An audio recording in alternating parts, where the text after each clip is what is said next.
21세기 대한민국에 실제 간첩이 존재했습니다. 그것도 민주노총 핵심 간부가 북한 정권의 하수인 노릇을 한 것입니다. 이 정도면 파렴치한 종북 반국가 세력 아닙니까? 간첩을 두둔하는 겁니까 지금? 네, 그래서 이 간첩죄 조항을 개정하려 했던 겁니다. 이것도 누가 맡고 있습니까? 민주당입니다. 저는 결코 정부 여당을 두둔해달라는 것이 아닙니다. 국민께서 우리 당에 108석이라는 개헌 저지선까지 허락해 주셨음에도 불구하고 민주당의 입법 독재와 계엄 사태를 막지 못한 무기력한 저희에게 엄중한 해처리를 들어주십시오. 어떠한 질책도 감내하겠습니다. 존경하는 국민 여러분, 이하경 국회 부의장님과 선배 동료 의원 여러분, 한덕수 국무총리님을 비롯한 국무위원 여러분, 국민의힘 국회의원 박충건입니다. 저는 오늘 너무나도 참담한 심정으로 이 자리에 섰습니다. 이번 계엄 사태에 책임 있는 정치권의 한 사람으로서 알겠습니다. 국민께 너무나도 큰 실망과 심려를 끼쳐드린 데 대해서 고개 숙여 깊이 사과드리며 이 국정 혼란을 해소하는 데 책임을 다하겠습니다. 국민의힘 박충건 의원이 의원석을 향해 오늘날 전 세계는 치열한 전쟁 중입니다. 군사, 안보뿐만 아니라 공급망, 수출, 기술 패권에 이르기까지 거대한 글로벌 지각 변동이 일어나고 있습니다. 이러한 환경 가운데 대한민국의 경기는 침체에 빠져들고 산업 경쟁력은 추락하여 중국에 추월당하고 있습니다. 여기에 북한은 핵무장을 하고 러시아 파병으로 국가의 안보 위기는 최고조에 이르고 있습니다. 북한의 해커부도와 간첩들이 사회 곳곳에서 활개치고 있습니다. 이러한 비상 상황에 우리 정치는 도대체 뭘 하고 있습니까? 본연의 책무를 망각하고 분열과 반목, 개인과 정치적, 정파적 이익에만 매몰되어서 유혈이 낭자한 내부 싸움에만 매몰되어 있습니다. 반복하고 있습니다. 오죽하면 우리 경제는 인류, 정치는 사류라고 하겠습니까? 6개월 전까지만 해도 저는 평범한 회사원이었습니다. 이 안타까운 정치 현실을 고쳐보고자 정치에 도전했지만 지난 6개월간 제가 경험한 우리 정치는 사류라는 평가도 과합니다. 국가의 위기 상황에도 민주당은 22대 국회 6개월 내내 입법으로 방탄하고 탄핵으로 보복하고 특검으로 겁박하고 예산으로 목줄을 조이며 정부를 끝도 없이 흔들고 국정을 마비시키고 국헌을 유린했습니다. 어떻게 공당의 대표 한 사람을 방탄하기 위해서 나라를 이토록 쑥대밭으로 만들 수가 있습니까? 이뿐만이 아닙니다. 거대 의석을 앞세워서 핵심 산업 기밀 유출기를 열어주는 국회 증감법, 불법 파업을 조장하는 노란봉투법, 전국민 25만 원 현금 살포법 같은 우리 경제를 무너뜨리고 사회를 분열시키는 수많은 악법들을 강행 처리했습니다. 민주당은 지금 이 시각에도 무려 11개 범죄 혐의를 받고 있는 이재명 대표 한 사람만을 살리고자 폭주를 멈추지 않고 있습니다. 이 과정에서 심각한 국가기밀들이 군사기밀들이 유출되고 언론 길들이기와 가짜뉴스 선동을 일삼고 있습니다. 저는 절대로 계엄을 두둔하는 것이 아닙니다. 분명히 말씀드립니다.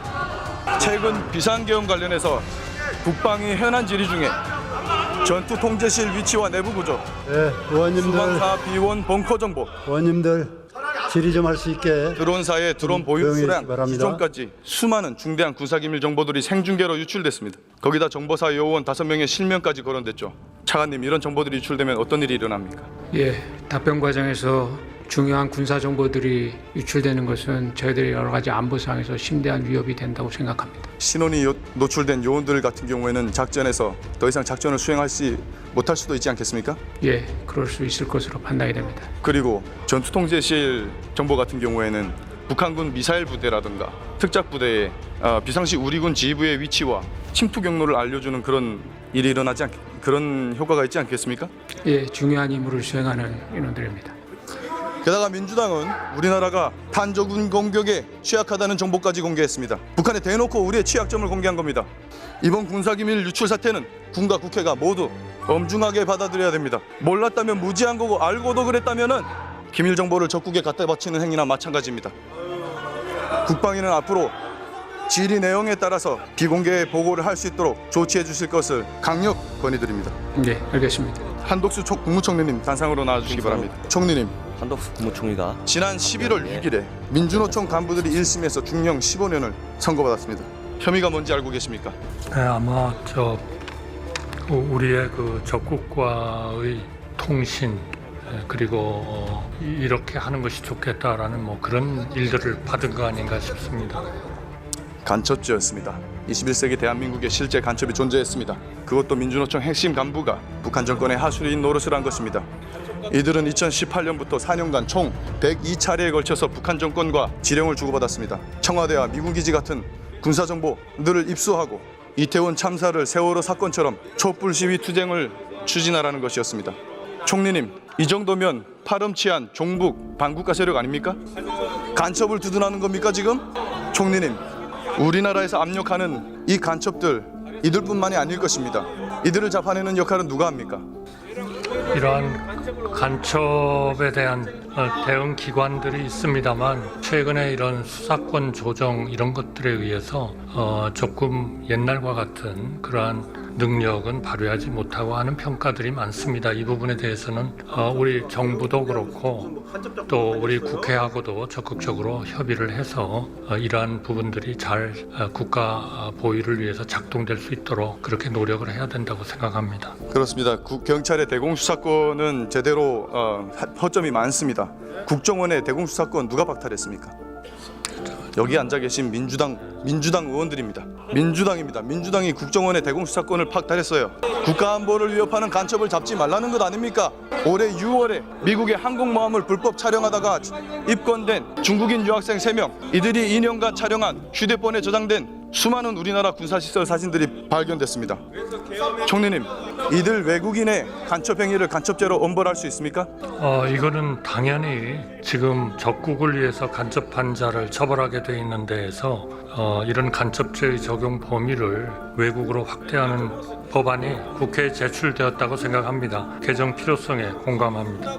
구속까지는 해도 간첩죄로 다시 엄벌하기는 어렵습니다. 올해 8월 2019년부터 정보사 기밀 요원들과 그들의 신분과 중요한 군사 기물을 중국에 팔아넘긴 군 간부가 구속됐습니다. 들으세요. 간첩 얘기하고 있잖아요. 총리님, 북한이 아닌 중국 같은 외국에 우리 군사기밀 정보들을 유출한 사람들을 간첩죄로 엄벌할 수 있습니까? 지금은 법률적 이비가 있는 것 같습니다. 따라서 간첩죄 적용 범위를 외국으로 확대하는 법안이 국회에 제출이 돼 있으니까 이 개정 필요성에 적극적으로 좀 우리 국회가 논의하시고 심의를 해주시기 바랍니다. 네, 그래서 이 간첩죄 조항을 개정하려 했던 겁니다. 이것도 누가 맡고 있습니까? 민주당입니다. 총리님, 그리고 최근 감사원장이 탄핵당했습니다. 도대체 무슨 잘못을 했길래 탄핵당해야 됐습니까? 그거는 탄핵 사유에 적혀 있습니다만 저희는 탄핵이라는 거는 정말 중한 그러한 범죄가 있을 때 일종의 파면에 대한 해당하는 사법적 절차에 가까운 그런 절차라고 생각합니다.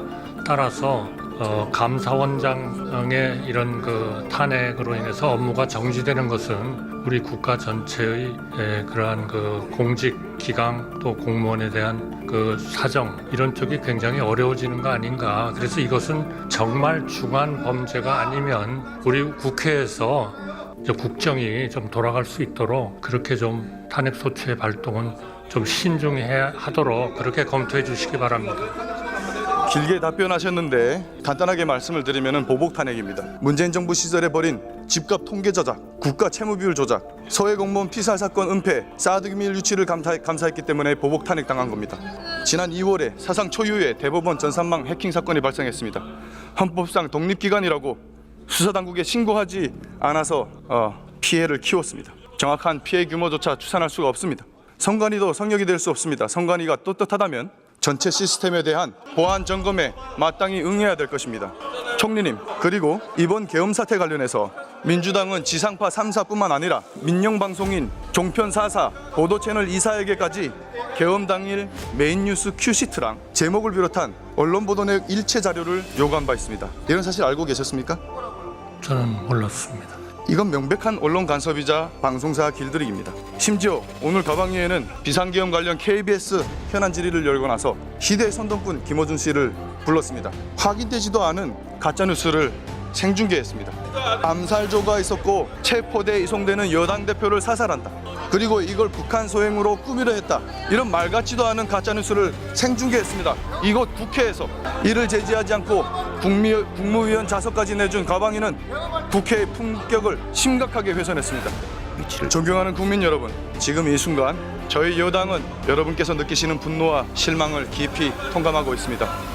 정부 여당을 믿어주셨던 국민 여러분의 마음을 생각하면 고개조차 들 수가 없습니다. 이 모든 책임을 외면한다면 국가의 미래도 국민의 신뢰도 다시는 회복하지 못할 것입니다. 지금 대한민국의 명운은 바람 앞에 등불과도 같은 상황입니다.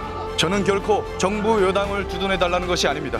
국민께서 우리 당에 108석이라는 개헌 저지선까지 허락해 주셨음에도 불구하고 민주당의 입법 독재와 계엄 사태를 막지 못한 무기력한 저희에게 엄중한 해처리를 들어주십시오. 어떠한 질책도 감내하겠습니다. 마찬가지로 이재명 대표 한 사람만을 살리기 위해서 국정을 멀머삼아 헌정 질서를 유린한 저 무도한 민주당에게도 엄중한 해처리를 내려주십시오. 무거운 책임감을 어깨에 짊어지고 국정을 바로잡기 위해 사력을 다하겠습니다. 감사합니다.